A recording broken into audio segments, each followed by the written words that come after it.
Hey, you've come across The Dime with Skye D. We got a great fourth show for you here tonight. Stick around and enjoy. Lay down, Ryan. I've got some Skye D. I'm part of that second. It's like what's the exciting containers for your sanitary bags like trash my lettuce and configuration for better be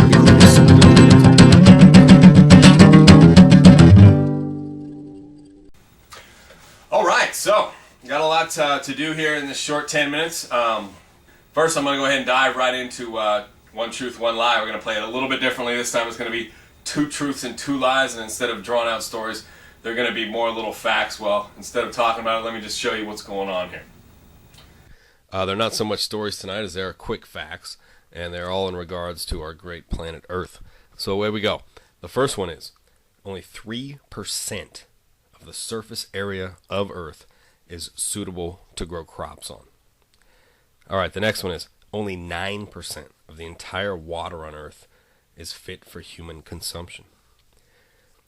The next one is, the diameter of the equator, or the width of the Earth, the diameter from the North to South Pole, or the length of the Earth, those two distances actually only differ by less than a mile. It's 841 yards to be exact. And finally, we have 33%, or one-third, of the wood harvested in America is used to print newspapers. All right, so those are the four facts. Size those up. We'll be back shortly, and you'll see what the truth is. All right, what we're going to get into now is something I came up with recently. Imagine if the Earth is lucky enough to be around, hundreds and hundreds of years down the road, maybe even 1,000 or so years down the road. Just what the history books are going to look like, when they write about our era and our ways, what are going to be their opinions of it and things like that. So here's a little something. Here's a little example from a book from the future documenting the American sport of basketball and its rise and fall. Enjoy.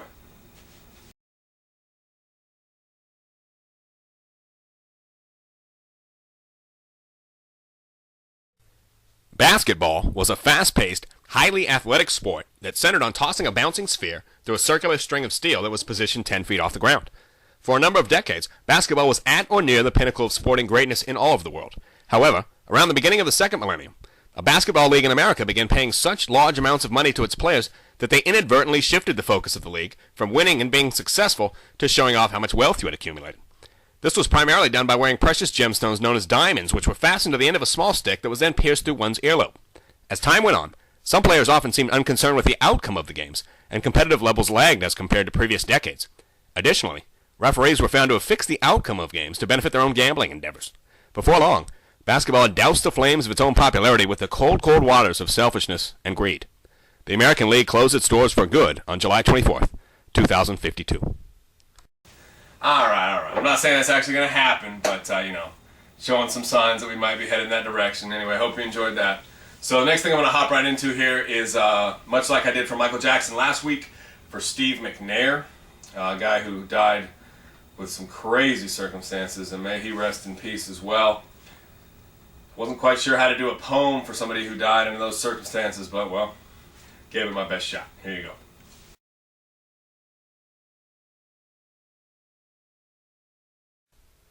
I can't do a Steve McNair poem. It's just not right. As a quarterback, though, he was pretty tight. The Titans rode on his back for a while. He was obviously tough, but that dude had style.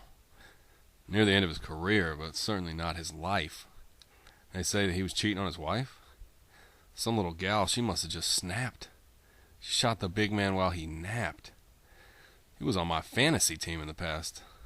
Stuff like that is a kick in the ass. Shot while he slept, there is nothing to like. This one's for you, Steve.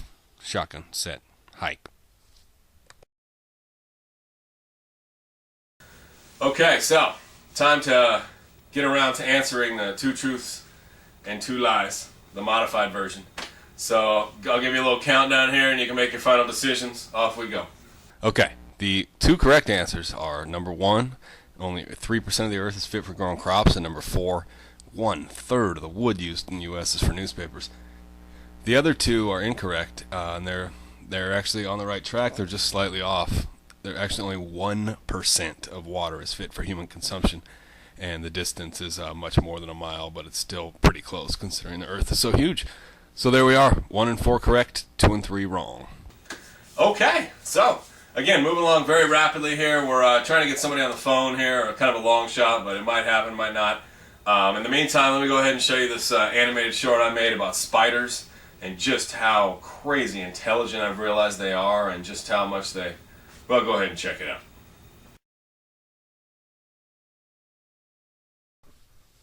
Yeah, I used to be scared of spiders growing up, and I couldn't really put my finger on what it was that scared me.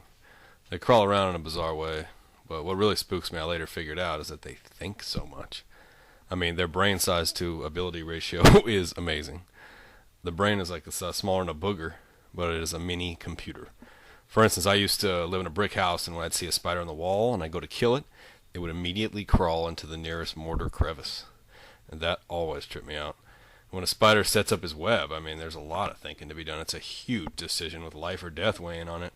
Bunch of variables in the mix. You know, they have to put their web in a place that has high insect activity, obviously, but not too many other animals, so they can eat but not get eaten. I mean, location is everything. Outside webs avoid humans, but put the spider out in the elements, like wind and all that. Indoor webs are more cozy, but the spider is really putting his life in the hands of a human if they come across it. I kill spiders. My wife doesn't. See what I mean? The best spot is obviously an indoor place that humans don't inhabit, like a tool shed. If I'm reincarnated as a spider, I'm heading for a tool shed. Okay, hope you enjoyed that one. I packed a lot into these 10 minutes here. I was hoping to get a true legend on the phone here, but it doesn't look like it's going to happen. What's that? Just right now? How long do we have? 2 minutes. We're going to have 2 minutes with Randy Macho Man Savage, the legend from the WWE. Wow, Randy Macho Man Savage. Gosh, I know we don't have much time. I'm going to dive right into this. Been a huge fan of yours for a long time. What are you up to these days? Hey, I'm still wrestling, man. The business has been very, very good to me. It certainly has. I can remember when I was just a young pup watching you battle with Hulk Hogan, that gal Elizabeth in your corner. Those are good memories for me. Yeah, for me as well. That was a time when the whole world was watching. Oh, yeah. So you're known for being a very boisterous personality, Macho Man. Did you get that from your mother or your father, out of curiosity? Neither, man. Oh, yeah. So to what would you credit your vibrant approach to life? A small warehouse of amphetamines, man. Oh, yeah. Oh, okay. That isn't a total shock to me. How did you get started on that stuff? Everyone was doing it, man. Like candy. Oh, yeah. One time I put a needle in my veins, brother, right before a match. Oh, yeah. And I sprang into the ring without remembering to take off the ripped part of a t-shirt I had used to tie off, man. Oh, yeah. I wrestled the whole match with it on. So when I got back to the dressing room, my manager met me there and said that the Junkies tie-off would be my new signature thing, man. Oh, yeah. So there was no going back from there. Whoa. I appreciate you being so open with me, Macho Man. What else is the public in the dark about when it comes to the behind the scenes of pro wrestling? Lots and lots of gay sex, brother. Oh, yeah. Not involving the Macho Man. Oh, no. But you can imagine when you got 25 oiled-up guys in Speedos grabbing each other's junk all day, man. Things just kind of happen. Wow. That is crazy. Listen, if I can get one more quick question, and I'd just like to ask you, is wrestling at all like boxing? Are there any long-term effects you notice as you grow older? Oh, sure, man. You got arthritis, hair loss, shrinkage in certain areas, inability to remember names. Even my kids, even. I strangely don't feel comfortable with clothes on. And hypertension from years of being intense and taking things very seriously. Oh, yeah. Wow, Macho Man.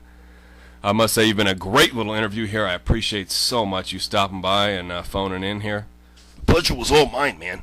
Just in time. My driver's here. Oh, yeah.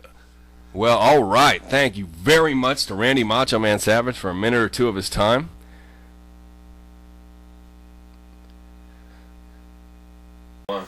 Well, the end has come too soon, folks.